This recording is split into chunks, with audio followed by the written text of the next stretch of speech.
Parce que tu as gardé la parole de la persévérance en moi, je te garderai aussi à l'heure de la tentation qui va venir sur le monde entier pour éprouver les habitants de la terre. Dans d'autres versions, il est écrit « Je te garderai à l'heure de la grande épreuve ». Mais bon, c'est la même chose. Alors premièrement, tu dois bien comprendre que cette promesse-là est spécialement pour les croyants de la dernière génération d'avant le retour du Seigneur Jésus-Christ. Ce n'est pas une promesse pour ceux qui auront rejeté Christ et sa parole. Ce n'est pas une promesse pour les non-croyants. D'ailleurs, toutes les promesses de Dieu dans la Bible sont pour ceux et celles qui lui appartiennent. Logique. Donc, dans cette promesse qui est située dans le livre de l'Apocalypse, appelée aussi Révélation, et si tu as étudié un petit peu cette partie de la Bible, tu sais que le chapitre 2 et 3 de l'Apocalypse est une vision panoramique et prophétique de l'histoire terrestre de l'Église de Jésus-Christ. Donc, Apocalypse 3.10 dans la Bible est une promesse adressée à l'Église de Philadelphie. Et donc, le chapitre 2 et 3 du livre de l'Apocalypse nous parle de 7 assemblées qui se trouvaient en Asie mineure et qui avaient été sélectionnées très minutieusement par le Saint-Esprit. Parce qu'en elles se trouvaient les caractéristiques principales qui allaient marquer les 7 grandes époques de l'histoire de l'Église de Jésus-Christ, depuis sa fondation jusqu'au moment de l'enlèvement de l'Église. Parce que l'Église, tu le sais, n'est pas une institution éternelle. L'Église de Jésus-Christ est née dans la chambre haute avec les 120 par l'effusion du Saint-Esprit le jour de la Pentecôte et prendra fin au temps fixé de Dieu, au dernier coup de trompette. Donc pour bien comprendre un peu les 7 églises, tu peux étudier aussi les 7 paraboles qui se trouvent dans le livre de Matthieu au chapitre 13. Et tu verras que, par exemple, la parabole du semeur représente l'église d'Éphèse, et ainsi de suite. Et tu verras que la dernière parabole qui parle du filet jeté dans la mer avec la grande moisson, correspond en réalité à notre époque et à la grande moisson d'âme des derniers jours qui est sur le point d'arriver. Donc, la parabole du semeur Éphèse, parabole de l'ivraie Smyrne, parabole du grain de moutarde Pergame, parabole du levain Thyatire, parabole du trésor Sardes, parabole de la perle Philadelphie et la parabole du filet jeté dans la mer Laodicée. En fait, Philadelphie et Laodicée représentent l'église des derniers jours. Donc Philadelphie représente les croyants sérieux avec la parole de Dieu et Laodicée représente les croyants religieux ou plutôt négligents avec la parole de Dieu. Laodicée représente l'église mondaine, superficielle, qui n'est pas du tout attachée à la parole de Dieu et qui ne connaît même pas la parole de Dieu en réalité. Alors que Philadelphie représente les chrétiens fidèles, et c'est la raison pour laquelle il est écrit en Apocalypse 3.10, parce que tu as gardé la parole de la persévérance, alors je te garderai de la grande épreuve, parce que Dieu est juste. Dans le texte original grec, ce verset est traduit par « je te garderai en dehors » de cette épreuve qui va venir sur le monde entier. Et le mot grec pour en dehors ou hors d'eux, c'est le mot ek. Ce qui veut clairement dire que si la tentation ou l'épreuve doit venir sur toute la terre et que Dieu promet à ses fidèles de les garder en dehors de cette tentation, c'est qu'il y aura véritablement un enlèvement des croyants avant cette période douloureuse. L'épreuve qui doit venir sur toute la terre représente les temps de jugement de Dieu pour les infidèles et ceux qui auront rejeté Jésus-Christ et sa parole. Et le temps des jugements représente la colère de Dieu. Et nous ne sommes pas destinés à la colère de Dieu, la parole est claire sur le sujet. Du moins, ceux qui lui appartiennent.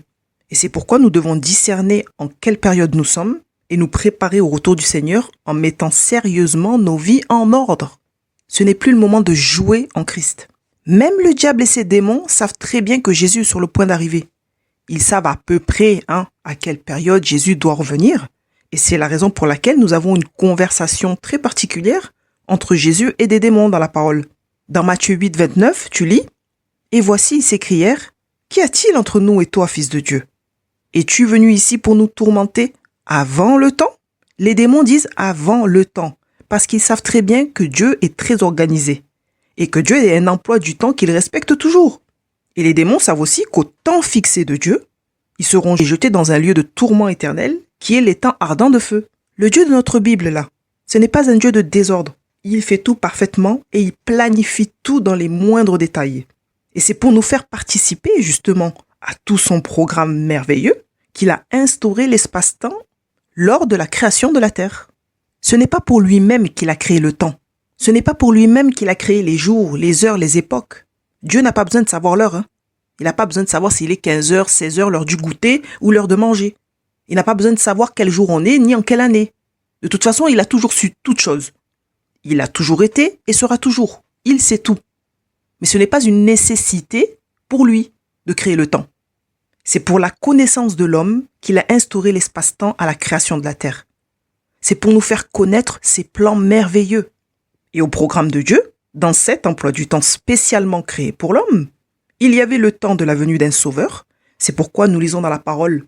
Mais lorsque les temps ont été accomplis, Dieu a envoyé son fils né d'une femme née sous la loi. C'est-à-dire qu'il y avait une période très particulière, il y avait une période spécifique à la naissance de Jésus. Il ne devait pas venir avant, il ne devait pas venir après, il fallait qu'il vienne à cette période-là. Et c'était important pour le peuple d'Israël de connaître à quelle période le Sauveur devait naître. Ensuite, au programme de Dieu, il y avait, au temps marqué, la mort du Seigneur. Et c'est aussi la raison pour laquelle tu peux souvent lire dans la Bible que Jésus dit « Mon heure ou mon temps n'est pas encore venu ». Parce qu'en étudiant un petit peu la Bible, tu t'aperçois que Dieu avait bien prévu un temps spécifique, un temps particulier pour que Jésus se présente en tant que roi à Jérusalem. Et comme il a été rejeté, il devait mourir à une heure précise, un jour précis. Et c'est pourquoi Jésus dit « Ils te détruiront toi et tes enfants au milieu de toi, et ils ne laisseront pas en toi pierre sur pierre, parce que tu n'as pas reconnu le moment, ou le temps, ou le jour où tu as été visité. » Parce qu'Israël devait reconnaître ce jour si particulier où leur Messie s'est présenté en tant que roi à Jérusalem. Et ils l'ont rejeté. Israël aurait dû reconnaître le jour où leur Messie s'est présenté. Parce que Dieu leur avait donné un calendrier très précis avec des tâches à accomplir pour les moissons et des choses à mettre en place pour les fêtes de l'Éternel. Et toutes ces choses étaient en rapport direct avec leur Messie. Donc, au programme de Dieu, dans son emploi du temps, il devait y avoir de façon chronologique la naissance d'un sauveur lorsque les temps furent accomplis, Jean-Baptiste le messager qui devait préparer le chemin et qui est né avant Jésus, évidemment, Jésus qui devait se présenter en tant que roi à Jérusalem sur le dos d'un ânon un jour spécial. Il s'est pas levé un matin en disant « Bon, si j'allais faire un tour à la porte là-bas à Jérusalem, on va voir ce que ça donne. » Non, pas du tout. Il avait un temps bien précis. Il avait un jour bien spécial, une heure bien spéciale. Dans le programme de Dieu, Jésus devait mourir aussi à une heure précise, le jour de la fête de la Pâque de l'Éternel, parce qu'il était l'agneau parfait de Dieu. Il ne pouvait pas mourir le jour de la fête des tabernacles. Ça marche pas là. Ensuite, dans le programme de Dieu, Jésus devait ressusciter le 3e jour, pas le 2e, pas le 4e, pas le 10e, pas un mois après, le 3e jour. Ensuite, dans l'emploi du temps de Dieu, Jésus-Christ doit revenir enlever son épouse, l'Église, les vierges sages. Et ensuite, dans l'emploi du temps de Dieu, nous avons encore Dieu qui va juger la terre par sa colère représentée par les 7 années de tribulation, qui sera donc une grande épreuve pour tous les habitants de la terre à ce moment-là, excepté les 144 000 juifs qui auront été marqués du sceau de Dieu au tout début des 7 années de tribulation. Donc, tu dois vraiment comprendre que nous avons un Dieu d'ordre. Il est très organisé et il a tout planifié de façon chronologique, afin de faciliter notre compréhension des choses concernant ses œuvres. Le jugement dernier, par exemple, ne pouvait pas se produire avant la venue de Jésus. Ça marche pas, là. Ou encore, les tables de la loi ne pouvaient pas faire leur apparition avant le péché d'Adam et Ève. On est bien d'accord que cela n'a aucun sens. Toutes choses se font au temps de Dieu. C'est pourquoi ne crois pas que Dieu n'a pas entendu tes prières. Même si tu vois qu'il n'y a rien qui bouge, tu pries, il n'y a rien et il se passe rien. Ne crois pas que Dieu n'agit pas. C'est juste qu'il manifestera sa gloire au temps marqué. Donc, Apocalypse 3.10 parle bien d'un enlèvement des croyants et précise bien que seuls les croyants qui seront emmenés hors de cette terre seront donc les fidèles qui auront gardé la parole de la persévérance. Et comme Dieu est bon et qu'il veut nous faire comprendre toutes choses dans les moindres détails, la parole nous révèle que ces croyants fidèles-là représentent les prémices qui doivent être prélevées et présentées au sacrificateur pour être agréés par Dieu. Et Jésus, par sa mort et sa résurrection, est devenu notre souverain sacrificateur selon l'ordre de Melchisédek. Et c'est grâce à ce sacrifice que Jésus a fait à la croix que nous sommes devenus, nous aussi, rois et sacrificateurs. Il a fait de nous des rois et sacrificateurs. Un point, un trait. Si tu veux refuser cette partie-là de ton identité en Christ, c'est bien dommage. Parce que c'est dans ça que réside, justement, ton autorité. C'est dans ton identité de roi et de sacrificateur que réside ton autorité spirituelle. Et c'est aussi pour cette raison que Jésus est appelé le roi des rois. Quel roi? Il n'est pas le roi des rois de la terre, qui l'ont rejeté. Mais là, il s'agit de nous. Il est le roi de qui? De nous, des croyants fidèles. Alors, nous devons nous rappeler que Dieu a établi le principe des prémices. Et c'est vraiment dommage que cette partie-là de la Bible soit rarement prêchée, voire pas du tout dans les assemblées, parce que ça amène vraiment une connaissance dans pas mal de domaines en fait. Et ça t'amène surtout des victoires dans ta vie. Donc Dieu a établi le principe des prémices. Et s'il nous a donné cette information dans la Bible, ce n'était pas pour décorer les pages, parce qu'il n'avait rien à dire, mais il voulait juste nous enseigner des choses le concernant. Il voulait nous expliquer comment lui fonctionne. Donc lisons. Parle aux enfants d'Israël et tu leur diras, quand vous serez entrés dans le pays que je vous donne et que vous y ferez la moisson, vous apporterez au sacrificateur une gerbe, prémisse de votre moisson. Il agitera de côté et d'autre la gerbe devant l'Éternel afin qu'elle soit agréée. Le sacrificateur l'agitera de côté et d'autre le lendemain du sabbat. Donc là aussi, on ne devait pas agiter la gerbe n'importe comment, à n'importe quelle heure, avec n'importe qui. Tout est très bien organisé avec Dieu. Donc l'Éternel explique aux Hébreux qu'avant de moissonner tout leur champ, ils devront obligatoirement prélever un échantillon, une gerbe, de la moisson. Et ils devront l'apporter au sacrificateur au temple, afin que celui-ci l'agite devant l'Éternel pour qu'elle soit agréée. Et ensuite, le peuple pourra moissonner son champ tranquillement. Israël, à la base, c'était quoi? Des esclaves en Égypte. Ils étaient des faiseurs de briques et ne connaissaient absolument rien en ce qui concerne l'agriculture. Ils n'avaient jamais cultivé la terre. Pas vraiment, quoi. Donc l'Éternel leur a donné des instructions à suivre à la lettre par le biais d'un calendrier avant qu'ils ne prennent possession du pays de Canaan. Parce que Dieu est comme ça. Quand il te fait des promesses, il ne te lâche pas dans la promesse comme ça, telle qu'elle. Il leur a donné le pays promis, mais il leur a aussi donné les instructions pour pouvoir y vivre bien, heureux et béni. La promesse, ce n'est pas tout. La promesse n'est pas une fin en soi. Il y a pas mal de choses autour qu'il faut prendre en compte. Et si Dieu t'a fait une promesse et que tu ne prends pas en compte les détails à côté, tu ne seras pas vraiment heureux dans cette promesse-là. Donc Dieu leur a donné un calendrier et ce calendrier comprend 3 grandes périodes par an, qui sont 3 grandes moissons par an. L'Éternel explique qu'au printemps, ce sera la moisson d'orge, qu'en été, ce sera la moisson de blé, et qu'en automne, ce sera la moisson des autres fruits qui prennent plus de temps à mûrir. Ce qui voulait dire clairement qu'il fallait prélever à chaque fois, au printemps, un échantillon d'orge ou les prémices d'orge pour l'apporter au sacrificateur au temple, et ensuite on pouvait moissonner tout le reste du champ. Et il fallait reproduire la même chose pour le blé et les autres fruits. C'est pas tu fais ça une fois, une seule moisson et puis c'est terminé. Non. Chaque moisson, il fallait faire ça. Et c'était obligatoire. Pour cette parenthèse-là, si tu as l'impression que je me répète là, dans les explications, c'est normal, hein? Reste calme. Oui, je vais me répéter. Donc ce principe des prémices ne s'applique pas uniquement aux moissons naturelles, mais aussi aux moissons spirituelles. Et c'est ça que Dieu voulait apprendre au peuple d'Israël. Et c'est cette connaissance-là qui nous permet aujourd'hui de comprendre les plans merveilleux de Dieu pour la fin des temps. Le principe des prémices est directement lié à la résurrection des justes et des injustes. C'est la raison pour laquelle tu peux lire dans la Bible que Christ ressuscité est appelé prémisse des prémices. Parce qu'il est le premier ressuscité qui est allé devant l'Éternel. On va dire qu'il était le premier prémisse à avoir été agité devant l'Éternel. Donc Jésus-Christ, ressuscité, est à la fois prémisse, mais il est aussi souverain sacrificateur selon l'ordre de Melchisédek. Il est aussi le roi des rois, seigneur des seigneurs, et doit être le premier en toutes choses. La Bible dit, « Car puisque la mort est venue par un homme, c'est aussi par un homme qu'est venue la résurrection des morts. Et comme tous meurent en Adam, de même aussi tous revivront en Christ, mais chacun en son rang.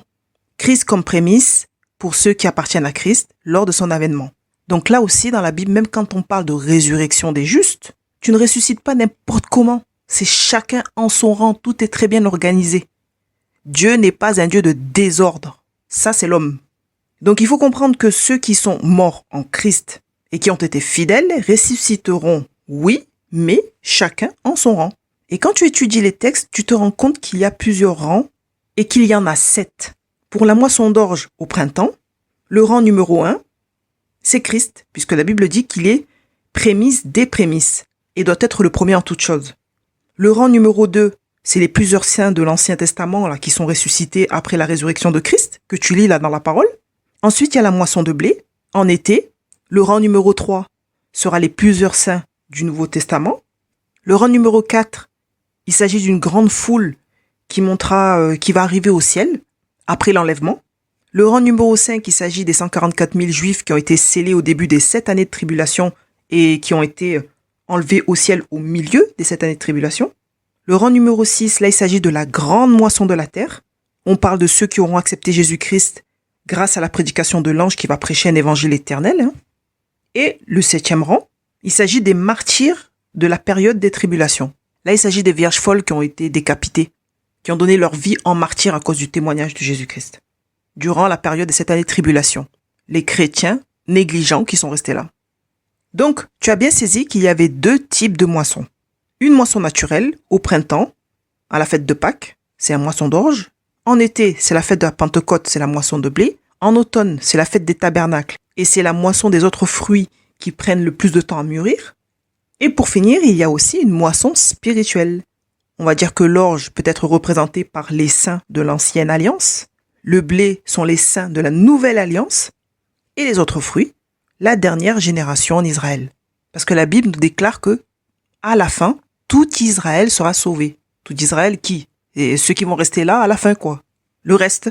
Donc c'est la raison pour laquelle nous lisons que plusieurs saints de l'ancienne alliance sont ressuscités juste après la résurrection de Christ. Et ça, c'était le début de la moisson spirituelle. Donc lorsque tu lis la parole et que tu comprends le calendrier de Dieu, eh bien nous savons de façon certaine que le principe des prémices sera respecté pour l'enlèvement des croyants, parce que Dieu est le même hier, aujourd'hui et éternellement, et qu'il a annoncé par son calendrier la manière dont il allait s'y prendre pour l'enlèvement. Tout simplement, le calendrier que Dieu a donné aux Hébreux, les rituels au temple et les fêtes de l'Éternel étaient tout simplement des ombres et des figures, des images. Mais le corps est en Christ, puisqu'il s'agit de Christ. Tout ça, c'est Christ. Ça raconte les différentes facettes de son ministère. Donc, la résurrection des justes se fera donc sur plusieurs périodes de temps, et elle est constituée de 7 rangs, alors que la résurrection des injustes se fera d'un seul coup, en une fois, à la fin du millénium, dans le seul but de participer au jugement dernier. Ensuite, lorsque tu prends le temps d'étudier la parole de Dieu, calmement, avec l'aide du Saint-Esprit, tu te rends bien compte que nous avons un Dieu très précis, très minutieux, très bien organisé et complètement logique. C'est pourquoi nous devons bien comprendre qu'Apocalypse 3.10 est une promesse adressée aux fidèles croyants des derniers temps, et les croyants fidèles échapperont à la colère à venir, parce que tout simplement, Dieu est un Dieu juste. C'est tout. De plus, lorsque tu lis le livre de Daniel, tu comprends immédiatement que la période des tribulations mondiales de la fin des temps est en rapport direct avec Israël et les nations, et non l'Église. Par ailleurs, cette période-là est appelée aussi le temps d'angoisse pour Jacob. Genre là, c'est clair quoi. L'ange dit clairement à Daniel, 70 semaines ont été fixées sur ton peuple. Et le peuple de Daniel, c'était pas des Suédois, mais le peuple d'Israël. Dans la Bible, nous lisons que les 70 semaines sont divisées en 3 parties. Il y a 7 semaines, il y a 62 semaines et 1 semaine. Daniel a eu la révélation des choses à venir dans la fin des temps, excepté la révélation de l'Église de Jésus-Christ, située entre la 69e semaine et la 70e semaine. Dans les 70 ans fixés sur le peuple de Daniel, il y a un petit intervalle de plus de 2000 ans, qui se trouve être l'histoire terrestre de l'Église de Jésus-Christ.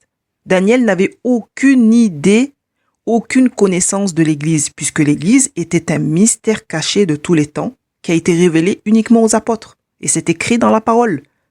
L'Église est un mystère caché de tous les temps. Daniel ne savait pas du tout qu'entre la 69e semaine et la 70e semaine, il y aurait un intervalle de 2000 ans. Et que durant ce temps naîtrait l'épouse de Christ, l'Église, qui serait aussi enlevée avant le retour du Messie. Il n'était pas au courant, lui, tout ça. Et c'est parce que cette dernière semaine n'a aucun rapport avec l'Église que justement l'Église doit être enlevée avant cette période de tribulation, appelée aussi, comme je l'ai déjà dit, le temps d'angoisse pour Jacob.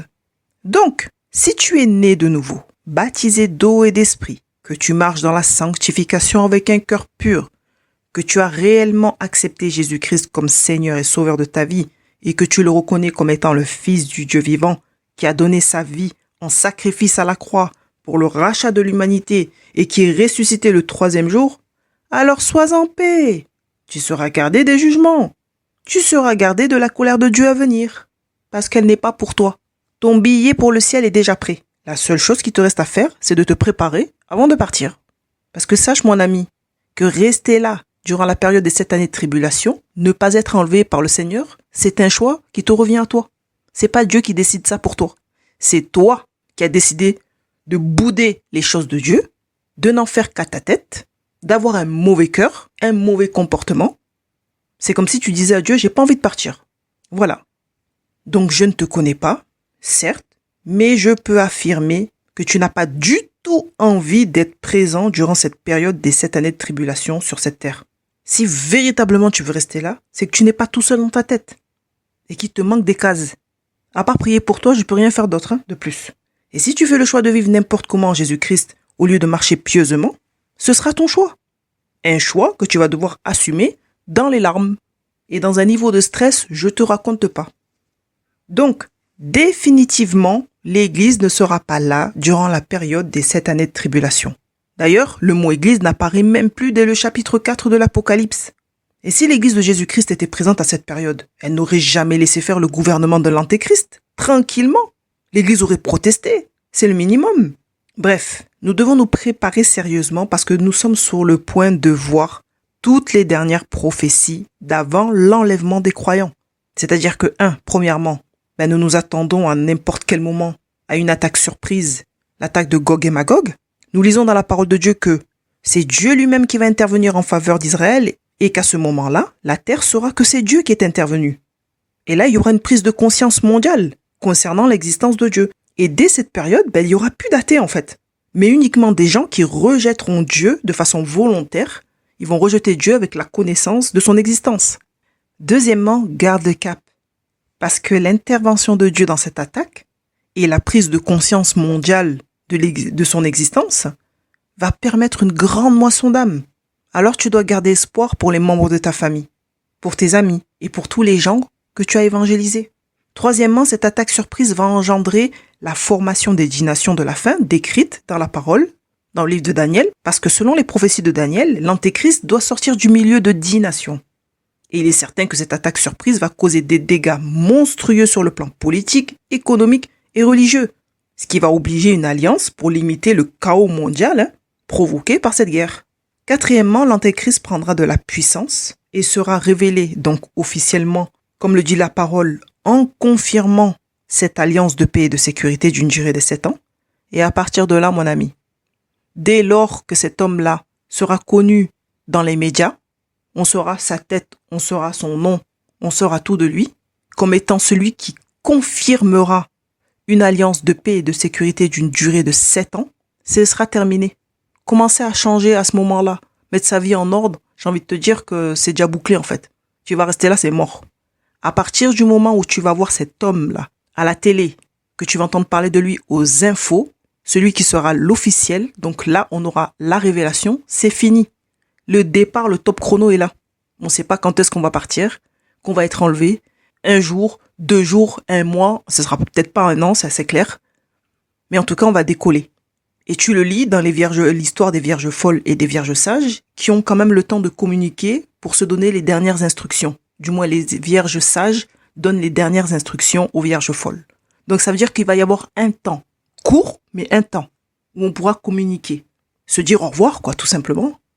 Cinquièmement, la parole nous dévoile que l'enlèvement des croyants aura lieu juste après la manifestation de l'homme impie, donc c'est ce que je viens de dire. Sixièmement, le premier jugement va s'abattre sur la terre, suivi de tous les autres qui vont s'enchaîner et qui seront de plus en plus terribles au fil des mois et au fil des années, en particulier au milieu des 7 années de tribulation. Septièmement, le retour du Seigneur aura lieu avec tous ses rachetés. Huitièmement, il y aura donc au programme de Dieu le millénium. Neuvièmement, il y aura la dernière rébellion de Satan à la fin du millénium. Dixièmement, il y aura la résurrection des injustes qui se fera en une seule fois. Onzièmement, il y aura le jugement dernier, c'est-à-dire qu'après ça, il n'y a plus aucun jugement. Logique. Douzièmement, nous allons débuter une nouvelle vie éternelle qui va démarrer avec 2 nouveaux cieux une nouvelle terre et nous vivrons éternellement avec notre Dieu merveilleux dans la justice, dans un règne parfait, dans la sainteté, sans maladie, sans péché, avec un cœur nouveau, de pensées nouvelles, et nous vivrons dans un paradis terrestre. Et ça, imagine-toi que ce sont juste des informations que Dieu nous a autorisées à connaître par le biais des Écritures pour nous encourager à persévérer. Mais il est évident que nous n'allons pas rester debout sur un nuage éternellement à jouer de la harpe. Non, non. C'est sûr que Dieu a un programme éternellement merveilleux après la Bible.